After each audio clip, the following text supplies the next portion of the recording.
The April showers did their duty and brought May flowers. Mr. Fogel, the florist, has his share of them in his shop at 14th and Oak. The fragrant kind of flowers that Ferdinand the Bull would like to smell.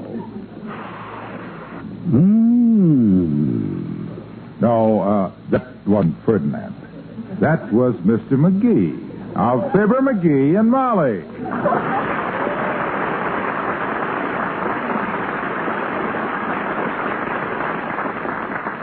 Pretty fancy flock of flowers you got here, Fogel. Thanks, McGee. You come in to buy or just to smell? Well, I thought I might take some home to Molly. How much are these roses? $5 a dozen. How about the gladioluses? $2 a dozen. How much for the daisies? $0.25 a bunch. How much for one to stick in my buttonhole? A penny. For one lousy daisy? My gosh, the people next door to us have got a whole yard full of them. All I got to do is lean over the fence. McGee, a man of your age shouldn't lean over a fence. I'll give you a daisy. Here, take it. Thanks, Fogel. This one's kind of scrawny, though. How about that big one in the middle of the bunch? Go away, McGee. Huh? Go away, I'm busy. Okay. If that's the way you feel about my business, I don't need none of your weeds. What a guy. Gives you one broken down daisy and acts like he hung a horseshoe of orchids around your neck. Well, if he thinks he can build up goodwill that way, he's mighty... Oh, dear, my packages. Oh, gee, I'm sorry, sis. I didn't mean to bang into you. Oh, it was my fault. I turned the corner without even looking. Well, allow me to pick up your bundles, ma'am. They're scattered around worse than raisins in a bread pudding. Oh, that's very kind of you. Oh, it's my pleasure, ma'am, to be able to show you that chivalry ain't dead. Although, from the way some guys act, it must be badly wounded. Here you are. Oh, thank you so much. I sincerely hope nothing in your packages became busted, a lady. No, there wasn't anything breakable. Oh, good. Most of these things came from the Bonton lingerie sale. They had a wonderful sale on lingerie today, and... why, you're blushing. Blushing? Me? Why would I be blushing? Just because you mentioned them things? Well, aren't you? No, not me. I'm wearing tight shoes, and that makes me a bit red in the face. Oh, I see. Well, I wouldn't want to embarrass you. I was looking for a cab when we collided. Do you see one around? Oh, well, I'll be most happy to call one for you, ma'am. Oh, here comes one now. Hey, taxi. Oh, those reckless cabbies. They bear down on the brakes like they were stomping a scorpion to death. May I tote something for you? Oh, no, thank you. I can manage if you'll just open the door. Oh, delighted, really. Watch your head now. That's it. You've been very helpful. I do appreciate your courtesy. Oh, it's nothing any real gent wouldn't have done after he almost knocked the lady head over tea kettle. Better stack your bundles on the seat there so you don't crush any of them unmentionables. I'll be careful. And if you'll take my advice, don't wear such tight shoes. Well, thanks again. And goodbye. So long, sis.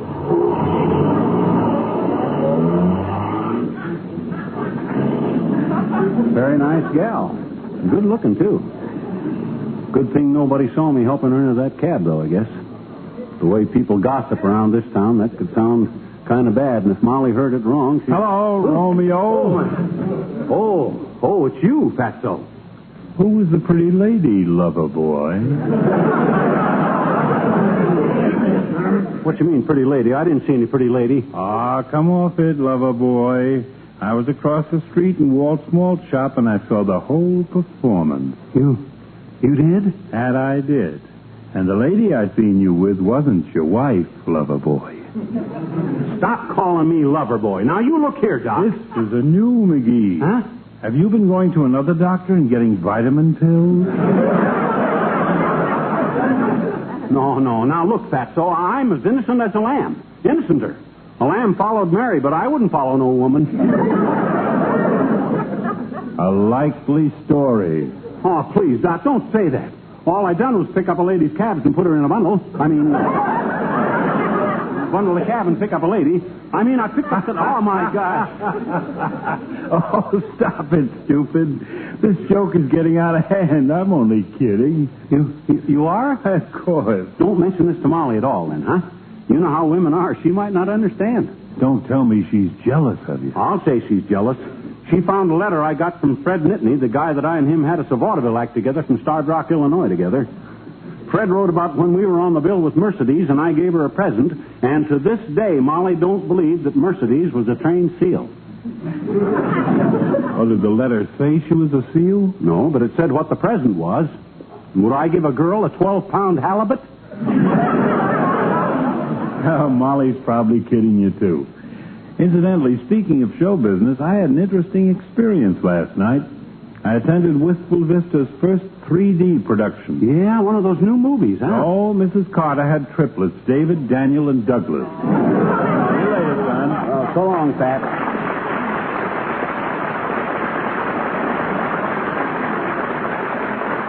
Ah, good old Doctor. Sure glad it was him that saw me helping that gal with her bundles. If any of them gabby friends of Molly saw me, they'd make a story out of it that would curl your hair because... Oh, my gosh. I wonder if any of them did see me. Mabel Toops. Old Lady Spradley. Oh, boy, if they tell this to Molly, I'm a gone gosling.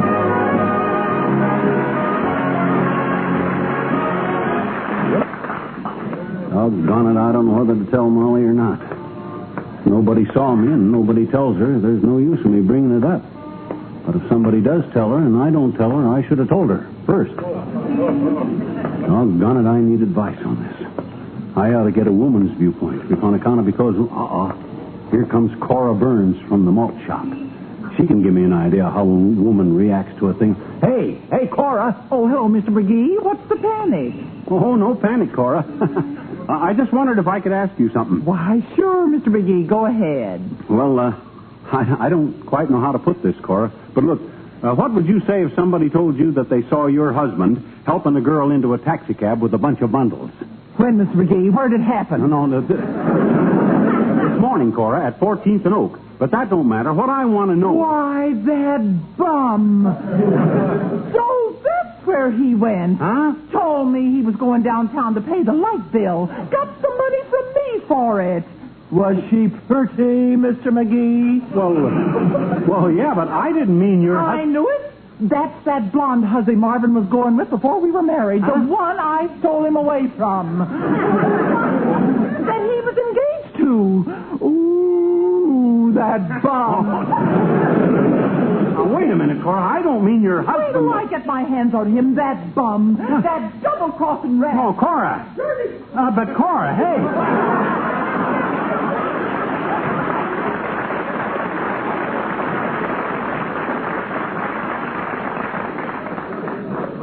Oh, this is ridiculous. A lot of help she was.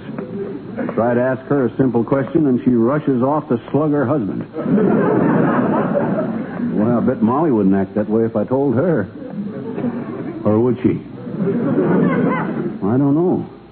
She still don't believe that Mercedes, the one I gave the 12-pound halibut to, was a trained seal. I'd better just play it cagey. I find out if anybody told her. Now, just... take it easy, McGee. Take it easy. Be calm, boy. Hi, Molly. Hello, lover boy. Who told you? Who told me what? Well, I told you that is, was Doc Gamble here? No. Oh. Nobody's been here at all. And the phone hasn't even rung once since you left. Oh, good. I'm glad nobody called. To bother you, that is. Did you run into anyone downtown? Who, me? Why? Why'd you ask if I ran into somebody? Oh, just making small talk. Oh. I thought you might have bumped into some of our friends. No. Not a soul.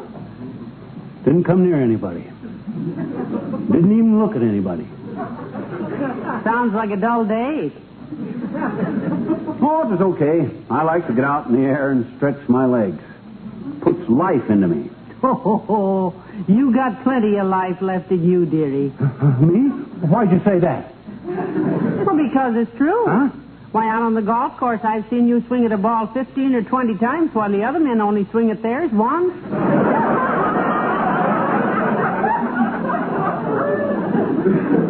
Yeah. That kind of life I got.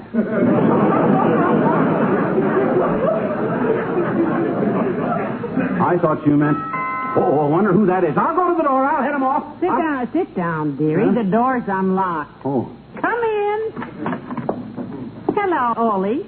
Well, hello, missus. The same to you, McGee. Hi, Ole. Pull up a chair and set a spell. I'm glad to see you. Thanks, McGee. I can't stay. Besides, I already see you once today. You did? Saw me? Sure, at 14th and Oak. Oh. You were so wrapped up in what you was looking at, though, I didn't bore you. Who was that lady? How's the family, Ole? Good, huh? Fine. Have a cigar, Ole. Thanks, I quit smoking. Who was that lady? Have some gum, Ole. Thanks, McGee. I had no shoe. Who was that lady? Have a banana. Have something. Stick something in your mouth. McGee, don't overdo the hospitality. Ole's trying to ask you something. Yeah, but you don't want to have to... Let him finish what he's trying to say. I saw McGee this morning at the corner newsstand looking at a magazine, missus. Who was that lady on the cover, McGee? That was Mrs. Eisenhower, Ole. I'm happy to say. A fine woman. Whew. The reason I stopped by, though, McGee, was to bring you a message from the Elks Club. Yeah? The Finance Committee has a meeting tonight. Oh, hey, that's right. I'm glad you told me. I went to the last meeting they had and straightened them out on some stuff. Well, they send a message that the meeting is tonight, and there's something they would like you to keep. Okay, I'll be glad to do it. What do they want me to keep? Out. So long, both of you.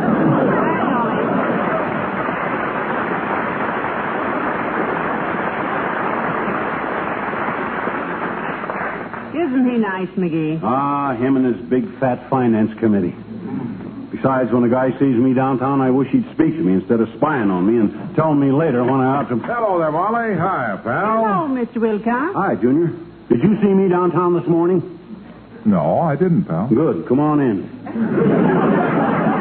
Sit down, Mr. Wilcox. Now, if you boys will excuse me, I've got to get out in the kitchen and make up my grocery list. Yeah, you run right along, Tootsie. Woman's work is never done, you know. Ah, there goes a good kid. And am I glad she's gone. What's the matter, pal? You got problems? Talk softly, Junior, softly. Something happened to me downtown today, and I'm scared to death some busybody will give her a wrong story about it. Well, let's have the gory details, pal. What happened? Well, all I done was pick up some bundles for a woman I bumped into, but to some people it could have looked like I was flirting. Oh. You know I wouldn't do that, don't you? Of course I do. Sure. You're a faithful husband. Betcha. An old faithful husband. A tired old faithful husband. A bashful, tired old faithful husband. Okay. You don't have to trot out your whole vocabulary. Now, naturally, I don't want you to mention this to Molly. Oh, naturally. Hey, you want some advice, pal? I'll say. Well, look, in a case like this, it pays to be prepared. Get on the right side of the person. Make them happy. Oh, that's a good idea. What should I do? What should I do? Grab a paintbrush and a can of liquid aluminum and go to work around here. Huh? Paint your garden tools, metal screens, basement pipes, gutters. Paint anything that's rustable. That the way to make a hit? Sure. Paint your fences with liquid aluminum. Oh. Make your dark closets and kitchen cabinets sparkle with an aluminum surface. Yeah, but couldn't I just make a smaller hit? You know, maybe just one closet on account of because... No. Get up on your roof. Up on the roof? Yeah, give it a coat of liquid aluminum roof coating with asphalt, which reflects heat and keeps the house up to 15 degrees cooler in summer. Junior, I want to make a hit, but I'm not anxious to lead the league, you see. Couldn't I just...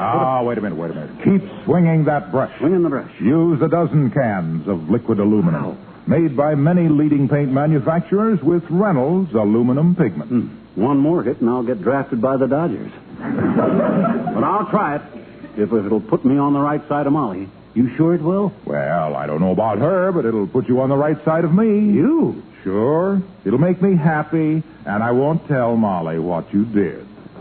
So long, pal.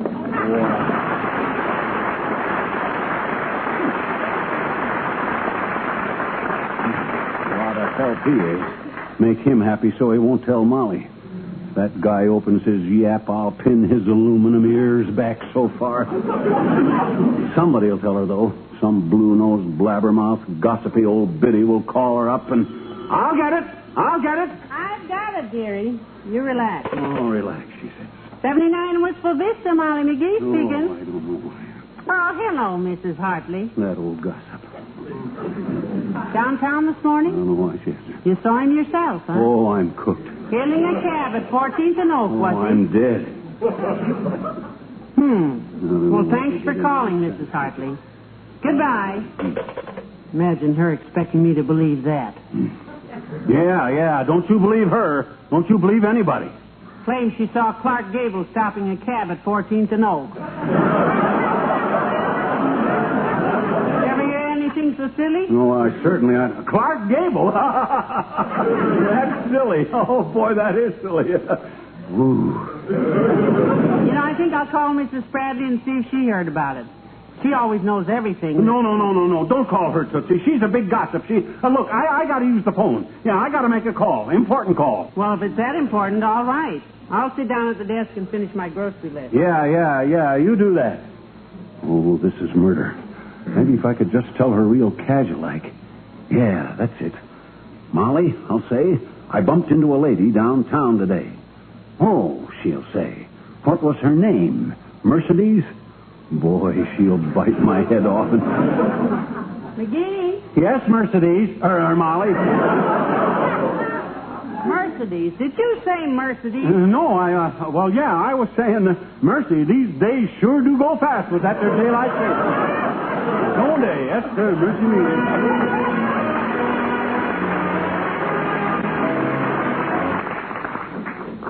Doggone it, I've been fretting over this all afternoon, and why? I haven't done anything wrong. Why should I carry a guilty secret around when the secret of it is I ain't guilty? McGee, what are you muttering about? Oh, well, Come in. Oh, hi, old-timer. Hello there, Johnny. Hi, daughter. Hi. Come in, Mr. Oldtimer. How's everything with you? Just fine, daughter. Took my girlfriend Bessie to the movies last night. See, that's a swell picture. Yeah, what was it, Western? Nope, it was called Guilty Secret, Johnny. All about a feller that has a guilty secret that he don't want to tell his wife because he run into an old girlfriend and somebody seen him with a girl, only his wife... Okay, that's... Never mind the whole dat-ratted plot. I just wanted to know... Fine picture, son. Bessie cried so much it dehydrated her completely. Had to buy her 6 root beers on the way home to build up her humidity. Say, isn't that the picture where the husband says it was all just an innocent mistake, but the wife is jealous? Oh, what's so great about a movie? My gosh, do we have to keep harping on the picture? McGee, don't get so excited. Who's excited? I just get tired always talking about, well, gee whiz. What else is new, old-timer? Well, had a little excitement at Bessie's house after we got home, Johnny. Yeah? Bessie's papa always leaves the porch light on when Bessie's out, you see. Yeah? So we were standing there saying goodnight last night. Mm-hmm. I sort of reached over and snuck me a kiss. Oh, no. Bessie took a playful slap at me with the flat of her hand, and I jumped back and tromped on the tail of her pet tomcat. Oh. He let out a screech like he'd been set fire to, and Bessie's papa thought it was Bessie. Sounded like her, did it? Yep. He leapt out the door with his shotgun in his hand, tripped on the hem of his nightshirt, dropped the shotgun, and it shot out the porch light. My gosh, what'd you do? Well, I thought it was real neighborly of him to turn the light off that way, so I grabbed me another kiss.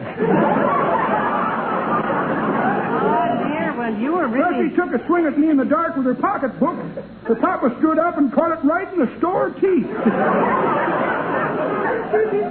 That was where I made my first mistake.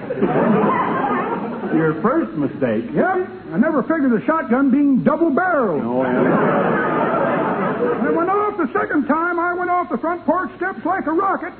If anybody tells you they seen me flying down Oak Street in front of a swarm of bees, them wasn't bees, them was BBs.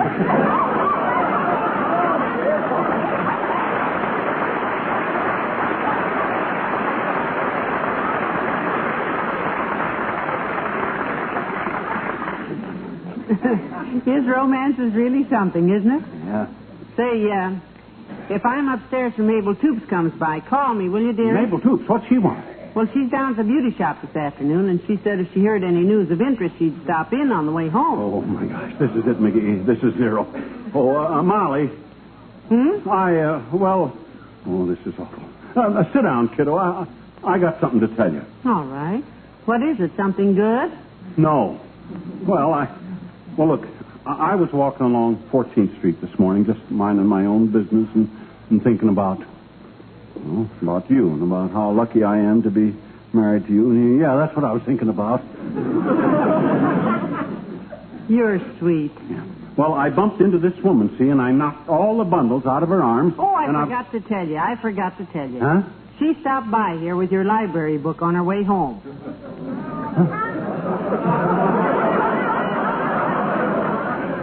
Who? Mrs. O'Mara, the lady you're talking about. Oh? Seems when you helped her in the cab, you gave her your library book along with her bundles, you see. Your address was on the card. You know her? Oh, we belong to the same bridge club. Oh. And say, she told me that she had never met a politer man in her life. Oh, sure. She said you were so courteous. I'm so proud of you, McGee. Oh, well. Shucks, it was nothing any red American boy couldn't have sweated blood over. I mean, any red-blooded American boy couldn't have... Well, I tell you now, she's going to tell all the girls at the bridge club what a fine husband I have. Oh? What was it you were going to tell me? Well, I was going to tell you to get your hat, baby. I'm going to take you out to dinner. And a show. And ice cream with red sauce. Boy, oh boy, we're